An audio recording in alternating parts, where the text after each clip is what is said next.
Hi ಎಲ್ರಿಗೂ. ಇವತ್ತಿನ ವಿಡಿಯೋದಲ್ಲಿ ನಾವು ಲಾ ಆಫ್ ಅಟ್ರಾಕ್ಷನ್ನ ಕುರಿತಾಗಿ ಸ್ವಲ್ಪ ವಿಷಯಗಳನ್ನು ತಿಳ್ಕೊಳ್ಳೋಣ.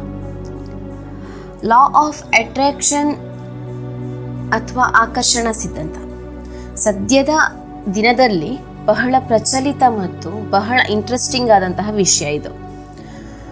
ಇದರಲ್ಲಿ ಈ ಆಕರ್ಷಣಾ ಸಿದ್ಧಾಂತದ ಪ್ರಕಾರ ಅದೇನು ಹೇಳ್ತದೆ ಅಂತ ಹೇಳಿದರೆ, ನಾವು ಆಲ್ರೆಡಿ ನಮ್ಮ ಜೀವನದಲ್ಲಿ ಈ ವಿಷಯಗಳು ಸಂಭವಿಸಿದೆ ಅಂತ ಹೇಳಿ ಫೀಲ್ ಮಾಡ್ಕೊಳ್ಳುವಂಥದ್ದು.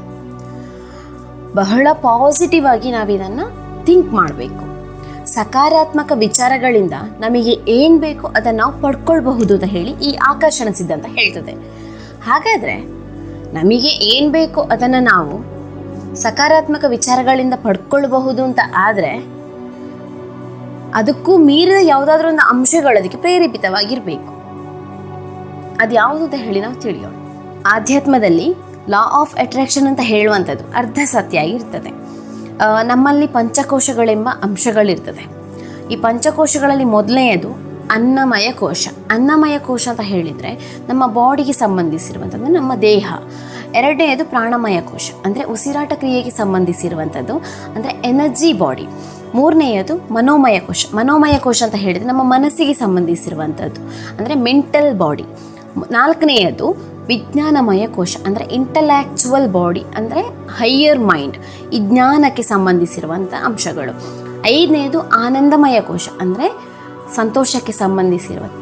ಇಲ್ಲಿ ನೋಡೋದಿದ್ರೆ ಲಾ ಆಫ್ ಅಟ್ರಾಕ್ಷನ್ ಇದು ಮನೋಮಯ ಕೋಶ ಅಥವಾ ಮನಸ್ಸಿನ ಪ್ರಪಂಚವನ್ನು ಮಾತ್ರ ಸೂಚಿಸ್ತದೆ.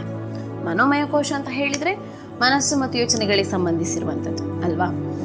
ಹಾಗಾದರೆ ನಾವೆಲ್ಲ ಮನಸ್ಸಿಗೆ ಮಾತ್ರ ಸೀಮಿತನಾ? ಹಾಗಾದರೆ ಈ 4 ಕೋಶಗಳಿಗೆ ಕೆಲಸ ಏನಿದೆ?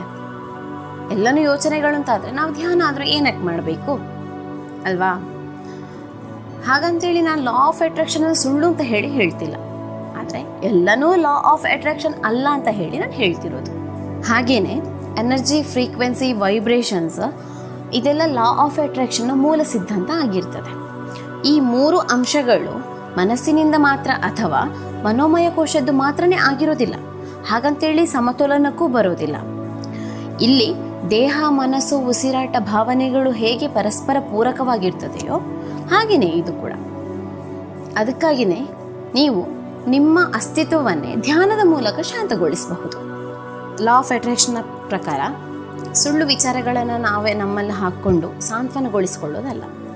ಇದರ ಬಗ್ಗೆ ಇನ್ನೂ ಹೆಚ್ಚಿನ ಮಾಹಿತಿಗಳೊಂದಿಗೆ ನೆಕ್ಸ್ಟ್ ವಿಡಿಯೋದಲ್ಲಿ ಬರ್ತೇನೆ. ಅಲ್ಲಿವರೆಗೂ ನಮಸ್ಕಾರ.